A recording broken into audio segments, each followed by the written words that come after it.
But unfortunately, the minister and the department and the government ignore these demands and stop these vanity projects. Madam, what really needs to be focused on is passenger amenities. Focus on safety, on customer amenity. So much demand from every corner of India for simple services and amenities which the people of India demand. But unfortunately, the minister and the department and the government ignore these demands and spend their time on vanity projects and on ego projects. Every single member has listed out demands in his or her constituency which are simple, basic and absolutely necessary. I joined that long list as well. There is a need to extend the Pallavan Express, which terminates in Karakudi via Sivaganga to Manamadurai. There is a need to build an overbridge in Pullivalam. There is a need to build a subway in Namana Samudram. There is a need to build a subway in Ramnagar. And there is a need to reintroduce the Kamban Express, which has been stopped during COVID. These are all simple demands of simple people living in rural India and in small towns.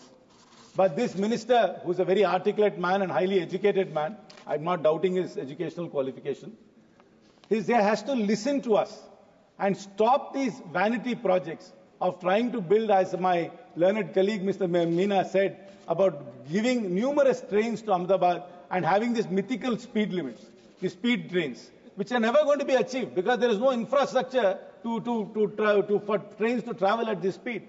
But these ego projects are constantly being funded and nothing is being done.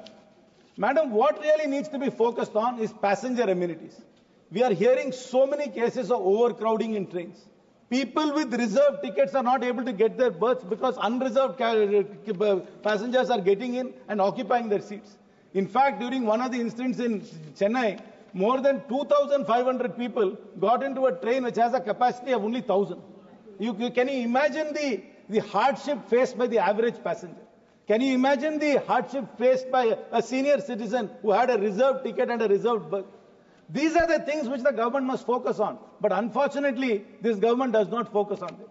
The least said, the better about the safety. This minister, however articulate he is definitely a very unlucky minister and brings about great doom to the ministry. Look at the number of accidents which has happened in his tenure. The Balasore train tragedy in June 2023. Northeast Express derailment, October 23. Andhra Pradesh train collision, October 23. Freight train incident, February 24. Local harbour line derailment, April 24. Kanchenjunga Express collision, June 24. Mumbai-Howrah mail derailment, July 24. Chandigarh-Dibrugarh Express derailment, July 24. Goods train derailment, Mathura train derailment, August 24. Tamil Nadu train collision, October 24. Vijayanagaram train collision, October 24.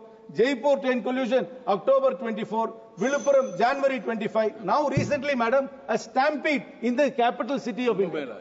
In the capital city of India, there has been a stampede. Madam, this government must completely reprioritize. Not fund ego projects, not fund vanity projects. Focus on safety, on customer amenity. The minister must travel in a train, must see the quality of the toilets in the train, must eat the food in the train, and then he will understand how much hardship the average passenger is facing. All these grand schemes mean nothing if you are not going to take care of the average Indian citizen's railway needs. And more importantly, madam, this government talks about employment all the time. But there are 274 vacancies in the railway. Will the minister clearly tell this house, does he have a plan of fulfilling all those vacancies, having a transparent process without examination leaks, without corruption, a transparent process to fulfill those vacancies instead of outsourcing those things? Madam, this government must take a humanistic approach, a realistic approach, and an approach which will fulfill the needs of the average citizen and not the needs of certain people's egos and vanity. Thank you very much, madam.